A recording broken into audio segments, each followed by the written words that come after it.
Hi, I'm Aryeh Cohen-Wade, and you're watching Culturally Determined. And my guest today is Max Reed. Max, could you introduce yourself?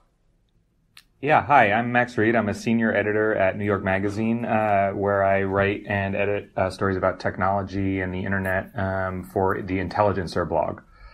Thank you so much for coming on today. We're going to be talking about an article that you published a couple days ago that I thought was really interesting and had a lot of connections to.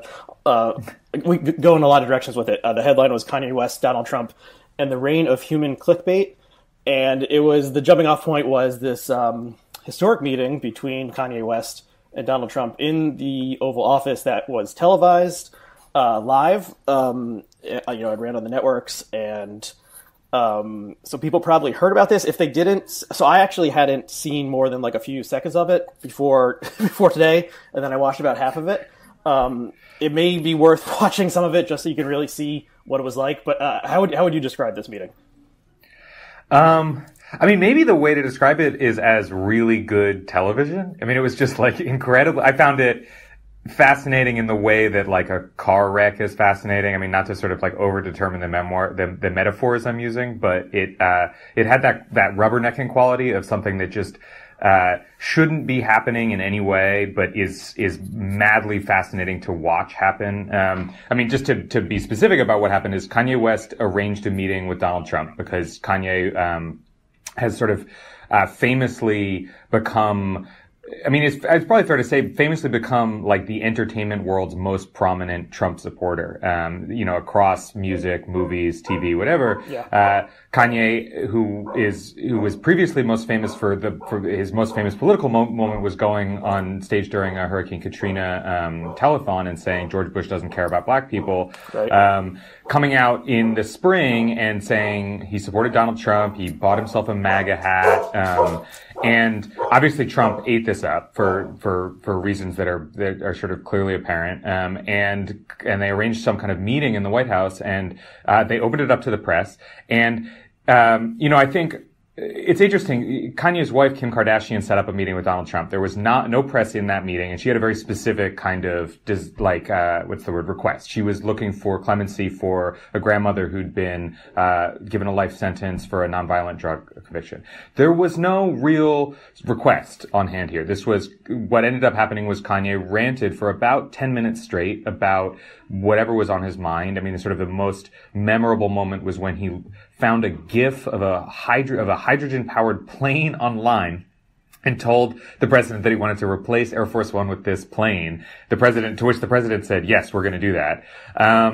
And people just ate it up. And like I said, even as somebody who found it kind of disturbing in a bunch of ways, it was very difficult to look away from. And certainly that was the way the network programmers felt. Yeah. So I think it's generally pretty unusual to have someone come into the Oval Office and do more than like the standard like pleasantry, shaking hands with all the photographers there and the cameras streaming it live, and then the cameras are ushered out and like the real business of whatever they're talking about occurs. Whereas this was more like a performance. Yeah, I mean, a rant would be one way to describe it. He talks more or less nonstop for 10 minutes in a very like associative way. He's jumping from one topic to the next.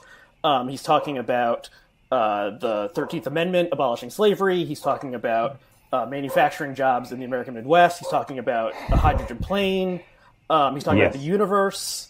He's making strange connections between like the 13th Amendment and like the 13th floor in a building that like the builder skips because they're unlucky. And he's like, well, what do you think about that? And Trump is just kind of sitting there like, doing like a serious face. And Trump I was actually impressed by at one point Trump corrects one of his facts. Like I was impressed that Trump knew which state the Foxconn plant was supposed to be in, Wisconsin, not Minnesota. But I was thinking like, what is Trump possibly thinking while this is happening? And then I realized like, well, imagine how many meetings he has to sit through where he doesn't really understand what's happening, and he just sits there and like does a serious face and nods and looks concerned, and that's probably just what he did. So yeah, so this was like a real meeting of the minds, and then the question was, Another thing Kanye mentioned is that during this rant was that he has been diagnosed as bipolar, and he also said that that was a misdiagnosis. He's since had another doctor tell him that really it was he was suffering from insomnia, and that could cause memory loss, and then he would forget about his child, and how bad that would be. So obviously, Kanye has had a serious medical diagnosis and is not believing that diagnosis, or is not like following the directions that the proper medical provider told him to do about like what medication to take or what behaviors to do and not. And he's like in the middle of, I think we can guess that he's in the middle of some kind of manic or hypomanic episode, like, talking to the most powerful person on earth. So it's weird.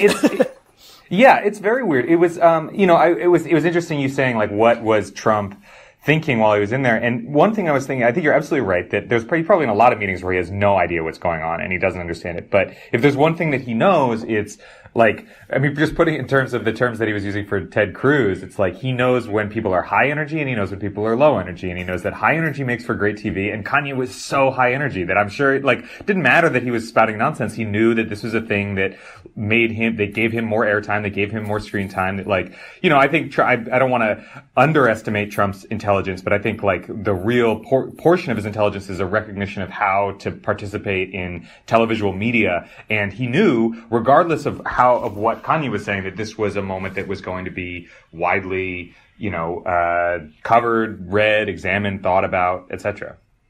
Yeah. So I agree. Trump has a genius for televisual and how to, present yourself on the, so the cameras won't look away. So you expand out to kind of talk about, Trump's general persona and how, the media, especially during the campaign, less so now, used to air his rallies just like live and unedited. The reason to do that, the obvious reason is that with Trump, you never know what he's going to do. He might say something totally crazy. And then everyone will be like, what did he just say? We have to, what does this mean?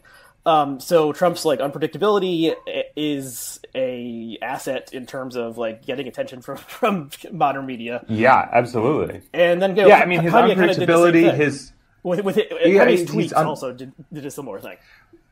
Yeah, and it's unpredictability. It's that high energy kind of nonstop, unstoppable sense of forward momentum. It's the self-aggrandizement. There's this, this gets to the heart of what of the way I've been thinking about this stuff is there's this set of qualities that both Trump and Kanye share, qualities that make them really captivating, people who are really captivating television stars, essentially. Stuff like egomania, unpredictability, etc. And what's clear, and what's especially clear in the case of Kanye, as you're saying, it seems, or let's put it this way, is that that set of qualities is the same set of qualities that a psychiatrist or a clinician would use in a clinical setting to diagnose something like bipolar disorder. The sort of catalyst for this for me, and I actually spoke to him, is Dr. Alan Francis, who's a professor emeritus of psychiatry at Duke and who was the chair of the board that wrote the DSM-4, which is the clinical Bible for diagnosing mental disorders. And he said, I emailed him to sort of ask him about this, and he said correctly, obviously, that it's impossible to diagnose people from a distance. It's really difficult to diagnose celebrities. That what Kanye is doing, it could be sleep deprivation. It could be manic depressive disorder. It could be just the way a particularly creative person acts. It could be the way a particularly adept showman acts. It could be some combination of all four, which seems about as likely as any of them. But I was talking to him because he wrote a letter to the editor of the Times last year in 2017, in January or February of 2017, that has really stuck with me since it was written, where he pointed out that there's this sort of a movement among some psychiatrists to insist on diagnosing Trump or talking about Trump in the context of mental illness, and specifically with discussing him as suffering from a narcissistic personality disorder. And Francis's point was that if you read the narcissistic personality disorder disorder entry in the DSM, which is what a clinician would use to diagnose somebody with it, you'll note that, like, yes, Trump follows many of the, he has many of the qualities that would lead you to diagnose somebody with NPD. But the sort of final moment of this, and this is true also of, manic depressive, manic depression, is that it has to be disruptive to your life in some way. That, like, at some point we're entering this kind of, like, psychiatry, has an odd epistemological kind of aspect where if you think something, that we might describe in a sort of colloquial way as crazy, but it's not actually disrupting your life in any way. You can still maintain relationships with people, participate in society in a meaningful way. If you're not harming or hurting yourself, it actually, you probably shouldn't be diagnosed with mental illness. And I think that makes sort of intuitive sense. Like, I might believe that the moon landing never happened, and that might be sort of crazy in some way that I don't believe that happened. But if I can do everything that I need to do as a human being and without, like, disturbing or hurting other people, there's no real reason to medicalize me or anything like that.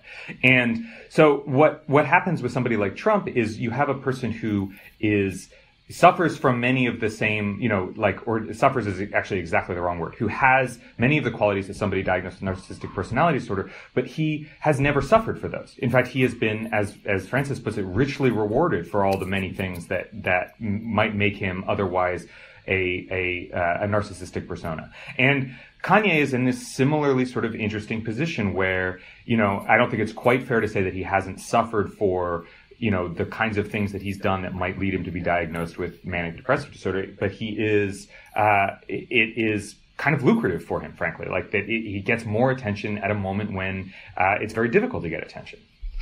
Yeah, and that he was kind of like out of the conversation for a couple years, and then he started tweeting earlier this year in a unusual, eccentric way. And there were people who were like, he's just showing his genius yet again, that he's like manipulating social media in this way. And everyone is, he has like 10 million followers and then hundreds of thousands of retweets. And then the other perspective, like, no, this seems like maybe a hypomanic episode of his just like constantly rattling off like tweet after tweet. But it got him more attention. And, so part of the fact that we pay attention to these people seems like, like human nature. Like, if you see someone who's acting in a very strange way on the street, you will like kind of keep an eye on them, I guess, mainly to make sure they don't like injure you or something like that. So that makes sense. But at the same time, it's like, why now are we, these celebrities from 30 or 40 years ago wouldn't have tried something like this, I don't think. Like, celebrities who have had mental illness in a way that affected their lives, like Carrie Fisher, became like a laughingstock. That this was not. I mean, I think that this was not like a smart career move. So what do you think? What do you think? I have a theory. What do you think it is about now that it's made it? I mean, this is sort of my hobby horse. So like, I think, well, there's a few things. One is that, like, I think this trend, the sort of trend of, the answer to that question to me is social media along a few different axes, but I do, before I even like launch into that particular rant of mine, I do think it's important to note that, like, social media did not so utterly transform the media landscape that this set of incentives didn't already exist. And when I say this set of incentives, I mean the incentive of both people who want attention for themselves to act in ways that are, consistent with diagnoses of mental illness. But I also mean the incentives of news networks, of journalists to cover those people because other people will pay attention to them. And those incentives existed and have been sort of heightened. They've existed for years, and they've been heightened by cable television and now by the internet, and particularly by social media. And I say that social media, like, accelerates. So the dynamic at heart is, if you are a publisher in the 20th century, if you're a publisher, at all, if you're a journalist, the basic business model is that you are attracting people's attention, and then you are selling some portion of that attention to advertisers. So the dream of this is that you're the New York Times, and you have information that people want to pay attention to. You've written sober analysis of the news, and you are breaking news for people. And so people pay attention to you, and then you say to Saks Fifth Avenue, buy a small square on this paper, and I will people who are reading about the news will also see your square. And that way you've captured the attention of somebody. And as sort of mass media has progressed, we have an increasing number of things to which we might pay attention, and a sort of decreasing what's the word I'm looking for? Sense of responsibility around that attention, I suppose. I don't want to pretend that like everything was great in 1940 or 1950. Absolutely wasn't. But like as the number of as the number of channels on your TV increased, as the number of places you could get news from increased, you have more and more people looking to find, more and more ways to attract attention of people and more reasons to do that. So that's like the situation that already exists. And then all of a sudden, the internet and social media arrive and they just accelerate this beyond all comprehensibility. Partly because all of a sudden you've multiplied the number of places to which you can pay attention by several factors of 10. Like you've got not just social networks, not just Twitter, not just Facebook, not just YouTube and Snapchat, but you've got millions of people on each one of these things, that all of them competing and vying for attention in one way or another. And, all of them sort of trying to scrape out and eke out just a little bit of that attention, because that's how most people make money online, from journalists to YouTube stars to even a musician like Kanye West. Sure, he sells concert tickets and he sells albums, but in order for people to know that he exists, that those things are there, he has to have them pay attention to him. So to me, and I'm sorry, but this is like an overly pedantic and annoyingly long explanation of the dynamics of media that I'm sure all of your listeners and viewers already understand. But for me, what has changed since the days of Carrie Fisher, there's 3 or 4 things that have changed. One is that this attention dynamic is it's more competitive, it's harsher on people. Like it's less and less the case that there is a kind of consensus around what's okay and what's not okay in those behaviors. The other thing is that, social media gives celebrities a direct access to fans in a way that just didn't used to exist. That, take for example, Tom Cruise, who, I have no idea. The question of whether or not Tom Cruise is mentally ill seems really unlikely to me that he is, or he would be diagnosed as such. But remember when he was jumping on the couch on Oprah in 2004, or whenever that was, he was obviously going through some kind of phase or some kind of moment in his life where he was acting in ways that were totally consistent with mental illness.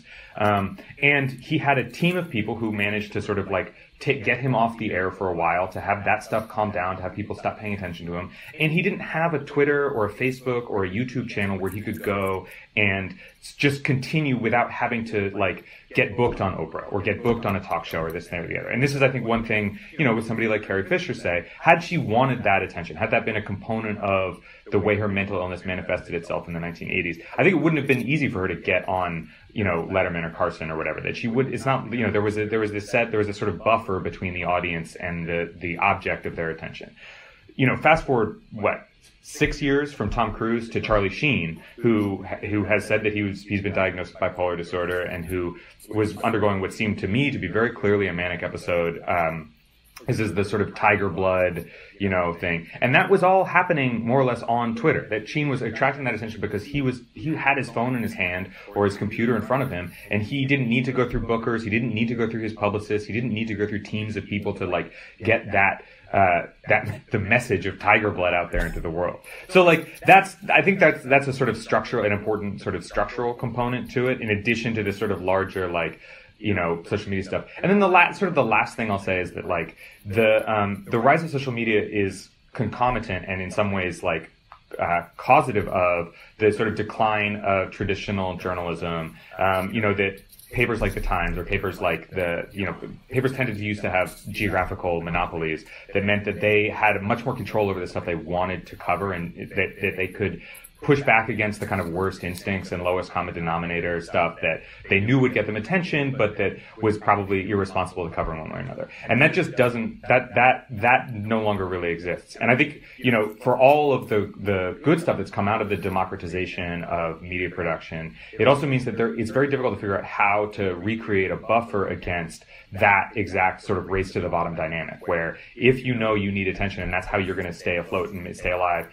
And I'm just talking purely as a journalist, then you at some point you need to make compromises about what you think is worth covering and not worth covering. And somebody like Charlie Sheen or somebody like Kanye West, like, people want to read about that. And if that gets you an extra 50,000 page views that day, that might help put you over the hump for your monthly target, that will help you sell ads, that will allow you to write all the responsible journalism that you want to write. This is just sort of a sad reality I think we've most accepted, but I think, to the extent that we're all now competing for the same set of things, it's unclear how to sort of break out of that thing where you can re-inject some level of responsibility and say, actually, this situation seems a lot dicier than I thought it was. This guy seems like he might not be well right now. Maybe we shouldn't be wall-to-wall covering him.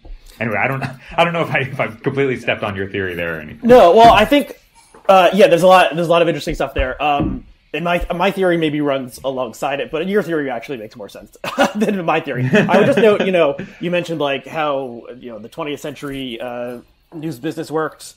If this had all happened 50 years ago and like the 1968 version of Kanye, whoever that performer would have been, went in and met with, LBJ, and there were some reporters there, like maybe there'd be like one or two cameras there. Obviously there'd be like, like film cameras, like there'd be still cameras. Right. And then like, a similar unhinged rant was unspooled. Like it probably would have been kind of like semi-covered up.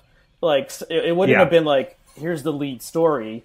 There would have just been like a photo of them shaking hands or something and maybe a quote, but not like, the man spoke for 10 minutes extemporaneously, mentioning blah, blah, blah, blah, blah. Like it just, right. So that was just like a different world. Well, this is, actually probably the example of this. I have no idea there's like a famous photo of Elvis and Richard Nixon shaking hands. Right. And that's like late, fat, quaaluded up, like Elvis. There's no way that Elvis and Richard Nixon had a coherent conversation about, I believe it was about like the war on drugs or something. And there's absolutely no way that was a coherent conversation. Elvis wanted to be deputized to help with the fight against drugs.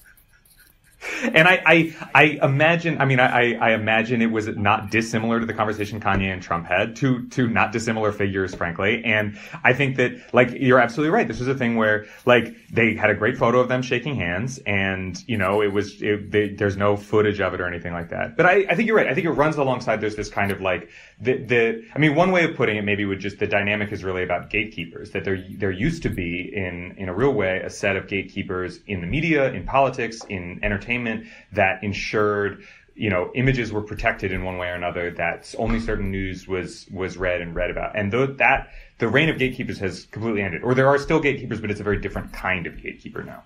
Yeah, and, there were like 50 journalists in that room, and if 49 of them agreed to embargo this footage of Kanye because it was too upsetting, and then the 50th one put it on YouTube, then the game is over. Right, exactly. So so my theory, I guess, is just like reality TV, and it runs alongside social media. But from the beginning of reality TV, unstable characters were the most interesting ones. I mean, sometimes like like Omarosa on the original Apprentice, she wasn't unstable. She was like the conniving, villain who was always playing tricks on people and stuff like that. But as the genre has moved more towards like Real Housewives kind of things, then it's like people acting outrageous ways, and that becomes what everyone talks about. Like on Real Housewives, when one of them, like, they were at dinner at a restaurant and one of them like flipped up the table and stormed off, and I don't even know who these people are, but I know that like that happened on that show. Right. So Trump is obviously a reality TV star, host of The Apprentice. Kanye married to the most famous reality TV family in America. I don't know if I've never watched the Kardashian shows. I don't know if he like appears on that or if he's just kind of like a presence. But he must have taken something from the fact that he's hanging out with Kim. I think you're exactly right. Like, I think that that's part of, like, I do, I'd say social media, but like, I think I don't want to pretend that it's so brand new. And I think reality TV is exactly the same set of dynamics that are at hand here, that like, it's the acting outrageously, being outrageous, like being unpredictable. That's the stuff that people want to see. It's what stuff that people want to watch. And dating back to the Real World, the people whose names you can remember from the really early seasons of the Real World, like Puck, say, from San Francisco, whatever year that was, are always the craziest people, the ones who are the most kind of outrageous and whatever else. The other thing I'll say about reality TV and the sort of relevance to this particular event is I think that, one of the things that's sort of really underrated or underdiscussed in the relationship between reality TV and the current media environment is the sort of the form of it as a videotaped kind of documentary style, whatever the word I'm looking for is, documentary style, show. Like the look and feel of it, it looks and feels like television news. And I think that as much as I'm sure that people can tell the difference between news and reality TV, I think the fact that those two things are so similar, kind of often in form, in tone, and sometimes even in content. I'm thinking in particular of like Cops, which is sort of one of the original reality shows, and the ways that Cops runs into and out of local news channels all the time, is you begin to lose a sense of the real distinction between like news and things, reporting about facts out there in the world, and products that have been created for just solely for your entertainment. And like in some ways, like one of the things about writing about this and talking about this in 2018 is I'm not sure that I can advance a criticism much more sophisticated than the one that was being advanced by Neil Postman, the media scholar Neil Postman in the 80s, when he was talking about sort of politics as entertainment and the ways in which politics has turned into a form of entertainment. And I think that, the same set of incentives that turned politics into entertainment are still at play today and haven't changed much, and in fact have in many ways gotten worse. So, like reality TV is 100% like a harbinger of this, and 100% also a product of the incentives that create this same thing. Yeah, and who is the most famous consumer of TV in this country? It's Donald Trump. He loves watching TV. He loves watching Fox News. He was a TV star. He loves being on TV. My cat is going to make a cameo appearance very soon. But yeah, who does, and at once, a lot of the people he hired them reportedly because they look good on TV. John Bolton. He basically casts his cabinet. I mean, he's like, this is if you look like a justice, he'll nominate you to the Supreme Court. He liked Rex Tillerson because he looked like a Secretary of State. Yeah, there's been rumors that Jeanine Pirro, who hosts a show on Fox News, would be appointed to something in the administration. Supposedly the reason he didn't want to hire Bolton was because he has a mustache, and that offends Trump in some way. So yeah, it's like a through the looking glass kind of thing where yeah, just like the line between reality. I mean, this has been said about reality television for a long time. Like the line between reality and reality TV is getting thinner and thinner, and the fact that the president is a reality TV star and watches TV all the time and seems to care more about how things look on TV than how they really are in real life is like, multiple layers of refraction that could make one act crazy on social media, at least. I wanted to talk about YouTube because you talk about that as well. You talk about someone named Logan Paul, who I have to admit I'm only a little bit sure about who he is. I know he has a brother named Jake Paul, but I don't know the difference between them. Yeah. So for our viewers who don't know who these people are, can you explain their significance? Yeah. So right. So the Paul brothers. Logan Paul is the older and was until recently the slightly more famous of the two. He got his start on Vine, which was this short video blogging and video sharing service that used to be owned. I say short, literally the clips were 6 seconds long. It used to be owned by Twitter, since shut down. But basically, Vine, there was this sort of category of social media star called a Vine star. And the idea was basically that you were goofy and funny and usually sort of non-threateningly handsome for 6 seconds at a time. And you could build a large adolescent audience. I mean, they're young. The Paul brothers are, I think, in their early 20s now. They were in their late teens when they sort of rose to stardom. They've since moved to YouTube, where they make longer videos. But there's very little... I'm trying to think, I don't want to get into the curmudgeonly sort of, they're famous for nothing, but they're famous for basically sort of just being approachable, being funny enough. They do pranks and stunts online and film themselves doing it and create this kind of parasocial relationship with a series of viewers, usually like adolescent men and women, adolescent boys and girls who are like into them as characters, into what they do. They have, over the last year or so, the stuff has gotten sort of increasingly more criticized. There's two particular things. So like Jake Paul the younger one, moved into a house with a bunch of friends, a sort of quiet block in LA, where he apparently just pissed off all of his neighbors by just doing pranks and stunts in the street. And then also just his fans would show up outside the house all the time. And then Logan earlier this year got in a ton of trouble for going to, I'm not going to get the name right. It's the Aokigahara Forest in Japan, which is known as Suicide Forest. And people killed themselves a lot in the forest, I suppose. And Logan found a dead body and filmed himself sort of looking at it, prodding it, filmed the body itself. It was kind of a bizarre thing for him to have done. Bizarre thing for him to have then further on to have edited together and uploaded it. And he was criticized super widely for it. So I don't know. I mean, that's sort of the 101, the Paul brothers 101. Right. And they, in the YouTube world, they are at the top or near the top in terms of subscribers and view count.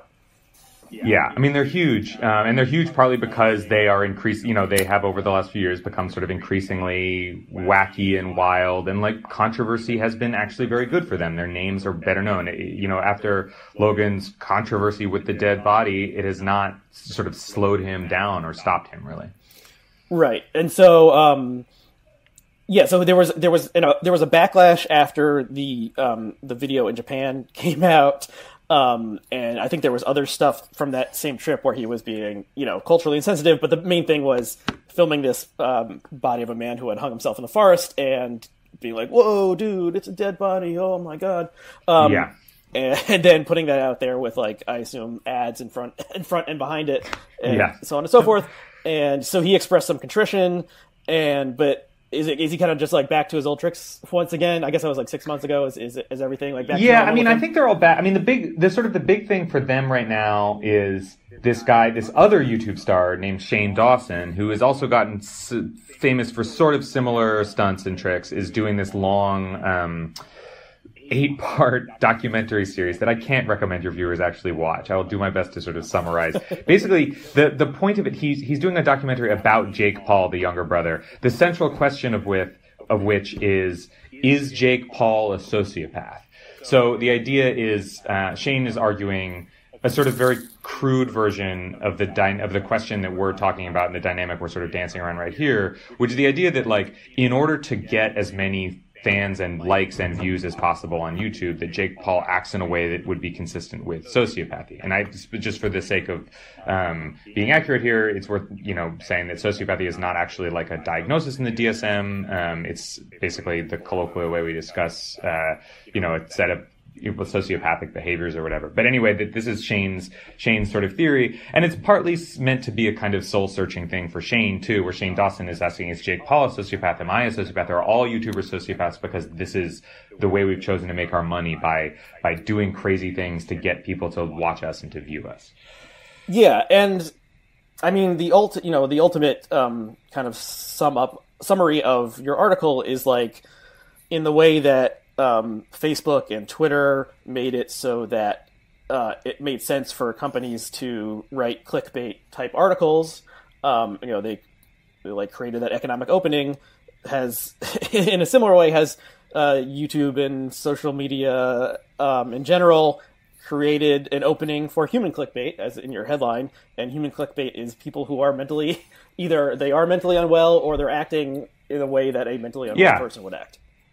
I mean, if you think about what clickbait is on the media sense, it's some of the stuff that counts as clickbait, especially the early days of it, it's basically incomprehensible. It's almost illegible, the kinds of headlines that you would read, and the kinds of articles that were being done, where you would have a headline that was supposed to get somebody to click, get somebody to look at it. If you would put that in a regular newspaper, if you would put that as the title of a chapter of a book or something, it would have made no sense whatsoever. So I think that that's one reason that metaphor is really powerful. I mean, I should say it's not mine. It's this researcher named Catherine Lowe who looks at sort of mental illness in online communities. And it was her question was this one about, are we incentivizing essentially unhealthy behaviors just as we incentivized in the media, we incentivized in the media business, sort of unhealthy headlines and unhealthy ways of covering the news. And I think that, so, in that same way that you had this kind of flowering of this totally incomprehensible, totally illegible, total nonsense, clickbait, journalism, you now have the same, you start to see some of the same kind of incomprehensible, illegible, kind of mentally ill, again, colloquially crazy behavior being encouraged and incentivized by YouTube or by Twitter, but specifically by the sort of sorting algorithms that allow you to get that by which you try to get people to watch you or look at you. Right. I think maybe this will be the final question. When I was prepping for this, I remembered a phrase that Brandy Jensen used on Twitter. She called it the platform for ironic depressives. And this is relating to her getting someone had flagged like a tweet she wrote, and Twitter sent her an email saying like, some of your recent tweets may have displayed like suicidal ideation or self-harm. Like, we just wanted to check in on you. Here's like the number for suicide hotline or something along those lines. And she was like, can you believe everyone? Can you believe like they're doing this on Twitter, the platform for ironic depressives, where people often talk about the depression and are often do it in an ironic way. Social media is, as you've pointed out in this article, like exploitative of people acting in an erratic, eccentric fashion. It's also a place where people who have a mental illness can talk about it openly. Maybe they're under a pseudonym so they feel more comfortable, or maybe it's just they see other people talking about it, and so they can talk about it openly. I used social media, if we count YouTube as social media, to talk about my own mental illness in an episode of this show a couple months ago, talking about my experiences with depression. And so if you think like 15 years ago, if someone had a mental illness, like how would they communicate that to the outside world? I guess like they could send like a mass email. In the era before email, they'd have to like do like phone calls or face-to-face conversations, or like maybe a rumor would kind of leak out and people would tell each other like, oh, he's been diagnosed with depression, he's not doing really well these days. Whereas now you can tweet about it, and there's lots of people who do it, like as Brandy said, ironically, and maybe they don't actually have clinical depression, they're just feeling a little bit down, and they said they're feeling depressed today or something like that. But then, they can get affirmation from their peers saying like, we love you and appreciate you, et cetera, et cetera. So there's this other side to it. And I think, and Twitter weirdly has become a place for a lot of people with this disposition to congregate and talk to each other. Yeah. I guess that's like, maybe I'm trying to end on a positive note or something that people can. No, I mean, I think that it's important to like look at, in this context, absolutely, that like, especially Twitter as a kind of universal chat room in some way can be an enormously positive place to rally around, issues that are important to you, mental illness being like a salient and important example. And like, I think this is true. Like the thing to remember, as depressing as some of this conversation has been, about the sort of the death of, or the shifting mores of the attention economy or whatever, is that like in many ways the end of the gatekeeping media system is a good one. That the gatekeepers who would have stopped the cameras when Kanye was, and ended the kind of rubbernecking when Kanye was ranting at the president, were also preventing important voices from being heard that are now finally, thanks to social media, being heard.